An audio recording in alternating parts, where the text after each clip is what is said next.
अस्सलाम वालेकुम। आज मैं आप सभी के लिए बहुत ही इम्पोर्टेंट, बहुत ही ज़रूरी एक वीडियो शेयर कर रही हूँ। आजकल मार्केट में टमाटर बहुत सस्ते आए हुए हैं, तो क्यों ना इस चीज़ का फ़ायदा उठाया जाए।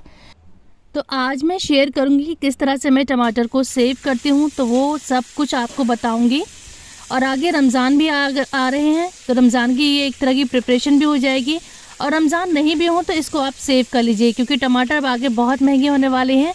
और इसको मैं किस तरह से सेव करूँगी वो देखिए, आप भी उसी तरह से फॉलो करिए। और जब ये टमाटर बहुत महंगे हो जाएंगे तब इनको यूज़ करिएगा।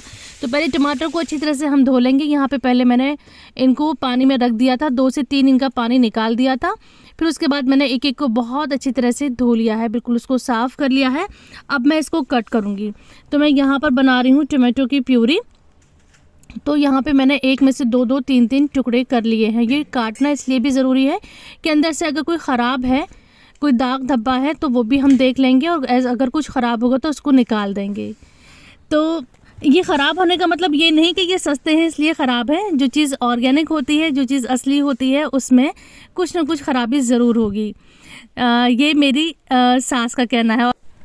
तो मेरी सास हम सबसे कहती है कि तुम लोग ये चमकती चमकती चीज़ें बाज़ार से ले आती हो, ख़ास तौर पर सब्ज़ी और फल, तो सोचो उसमें उतने ही ज़्यादा केमिकल हैं। जो चीज़ जितनी खूबसूरत दिखेगी वो उसमें उतने ही केमिकल हैं, क्योंकि जो चीज़ ऑर्गेनिक होगी उसमें कुछ ना कुछ ख़राबी आएगी, कि धब्बा आएगा किसी ख़राबी का, उनका शेप भी बिगड़ सकता है, वो इतने फ़ाइन नहीं होते। उस चीज़ का मुझे रियलाइज़ तब हुआ जब मैंने घर पर गार्डनिंग करी थी और मैंने टमाटर खुद ग्रो करे थे, तो उसमें वो शेप नहीं आ रहा था जैसे मार्केट में चमकदार से टमाटर आते हैं। तो मैंने इसके लिए अपने माली से पूछा था, उन्होंने कुछ केमिकल्स बताए थे। मैं कहा ना भैया ना, केमिकल नहीं डालना है मुझे तो ऑर्गेनिक रखनी है। तो ऑर्गेनिक होगा तो ये चीज़ें होंगी, तो इसलिए इनको कट करके हमने यूज़ करा है।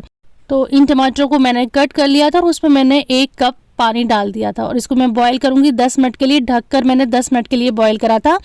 फिर उसके बाद जैसे हम कढ़ाई में टमाटर डालते हैं, उसकी फिर एक स्टीम के बाद हम उसकी स्किन हटाते हैं, तो बिल्कुल उसी तरह से हम इसकी टमाटर की स्किन हटा देंगे, तो बहुत ईजिली निकल जाता है। अगर आप चाहें तो ठंडा हो जाएगा ये जो टमाटर है, तो हाथ से भी निकाल सकती हैं। अभी गर्म है तो मैं हैंड टू हैंड इसको टोंग से निकाल दे रही हूँ।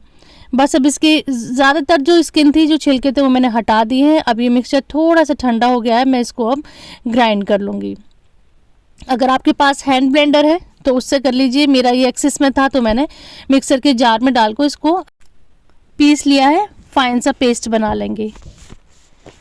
तो देखिए ये बहुत अच्छे से पेस्ट बन गया है। अब मैं बताती हूँ कि मैंने किस तरह से फ्रीज़ करा है।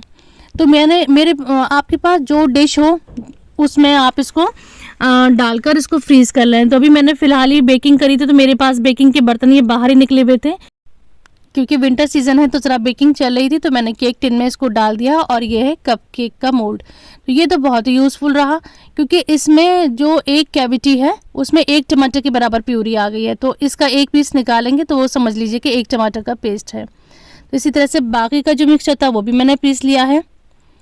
तो जब ये मैं इन सबको फ्रीज़र में रख दूँगी और जब ये थोड़े सॉलिड हो जाएंगे तो इसमें से निकाल कर मैं एक जिप लॉक बैग में इनको पैक कर लूँगी।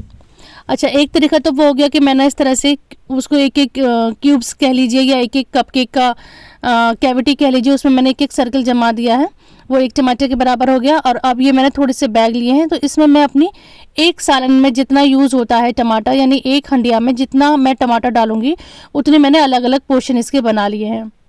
जैसे मैं आलू गोश्त बना रही हूँ या कोई भी गोश्त का सालन बना रही हूँ, तो इसमें से ये 1 पैकेट पूरा चला जाएगा। तो ये मेरा हिसाब बना हुआ है।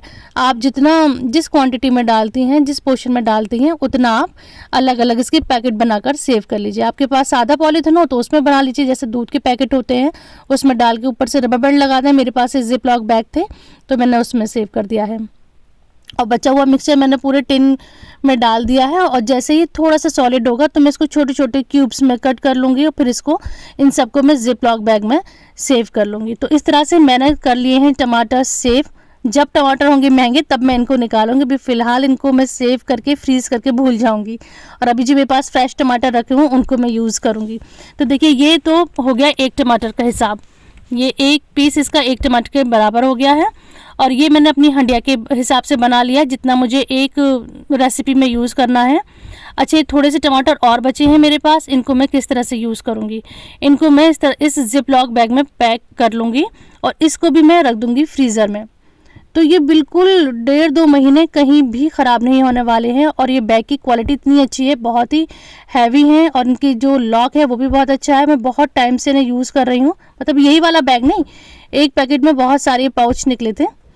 तो इसमें ना ईज़िली 2 किलो गोश्त आराम से आ जाता है। मैंने इससे पहले भी जो आपके साथ गोश्त फ्रीज़ करने की और मटर वगैरह फ्रीज़ करने की वीडियो शेयर करी, उसमें इसी तरह के बैग यूज़ करे हैं। तो इसमें बहुत अच्छी क्वांटिटी आ जाती है और इसकी क्वालिटी भी बहुत अच्छी है। तो ये टमाटर मैं किस में यूज़ करूँगी, ये जो खुले टमाटर मैंने फ्रीज़ करे हैं ये मैं चटनी में और पुलाव या बिरयानी में जो मैं डालती हूँ, मैं ये पूरे टमाटर डालती हूँ। इनको मैं फ्रीज़र में रख दूँगी और ये आधे घंटे में 1 घंटे में बिल्कुल सॉलिड हो जाएंगे। और जब मुझे इन्हें यूज़ करना होगा तो इन्हें मैं फ्रीज़र से निकाल के 20 मिनट के लिए बाहर रख दूँगी, तो ये थॉ हो जाएंगे।